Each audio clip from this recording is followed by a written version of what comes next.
Kerala digital യൂണിവേഴ്സിറ്റിയിലെ graphene Arora പദ്ധതി ഗവേഷണത്തിൽ വ്യാപക ക്രമക്കേടെന്ന് പരാതി. പദ്ധതിയുടെ ചെലവായി സമർപ്പിച്ച ബില്ലുകൾ വ്യാജമെന്ന സംശയം.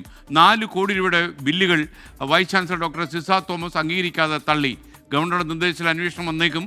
24 പ്രൈം ടൈം ബ്രേക്കിംഗ്. കേന്ദ്ര ഫണ്ടിൽ ഡിജിറ്റൽ സർവകലാശാല നടത്തുന്ന ഗ്രഫീൻ ഗവേഷണമായ ഗ്രഫീൻ അറോറ പദ്ധതിയിൽ അടിമുടി ക്രമക്കേടെന്ന് വൈസ് ചാൻസലർ സിസ തോമസിന്റെ റിപ്പോർട്ട്. 94 കോടി 85 ലക്ഷം രൂപയുടെ ഗവേഷണ ഫണ്ട് പോകുന്നത് യൂണിവേഴ്സിറ്റിയിലെ തന്നെ ഒരു അധ്യാപകന്റെ സ്വകാര്യ കമ്പനിയിൽ.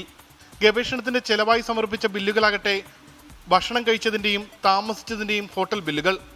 3 കോടി 94 ലക്ഷം രൂപയുടെ ബില്ലിൽ സംശയം തോന്നിയ വൈസ് ചാൻസലർ യൂട്ടിലൈസേഷൻ സർട്ടിഫിക്കറ്റ് തടഞ്ഞു. തുടർന്ന് വിശദീകരണം തേടിയിട്ടും മറുപടി ലഭിക്കാത്തതിനാൽ അന്വേഷണത്തിനായി ചാൻസലർ കൂടിയായ ഗവർണർക്ക് റിപ്പോർട്ട് നൽകി. ഡിജിറ്റൽ യൂണിവേഴ്സിറ്റിയിലെ അധ്യാപകൻ Alex P James director board അംഗമായ IGEIC എന്ന കമ്പനിയിലേക്കാണ് ഗവേഷണ ഫണ്ട് പോകുന്നതെന്നും റിപ്പോർട്ടിൽ പരാമർശിക്കുന്നു. ഗവർണർ തുടർ നടപടികൾക്കായി DGPക്കും CANDAGക്കും റിപ്പോർട്ട് കൈമാറി. മറ്റ് സർവകലാശാലകളെ പോലെയല്ല സംസ്ഥാനത്തെ ഡിജിറ്റൽ സർവകലാശാല. മുഖ്യമന്ത്രിയുടെ വകുപ്പിന് കീഴിലാണ് ഡിജിറ്റൽ സർവകലാശാല വരുന്നത്.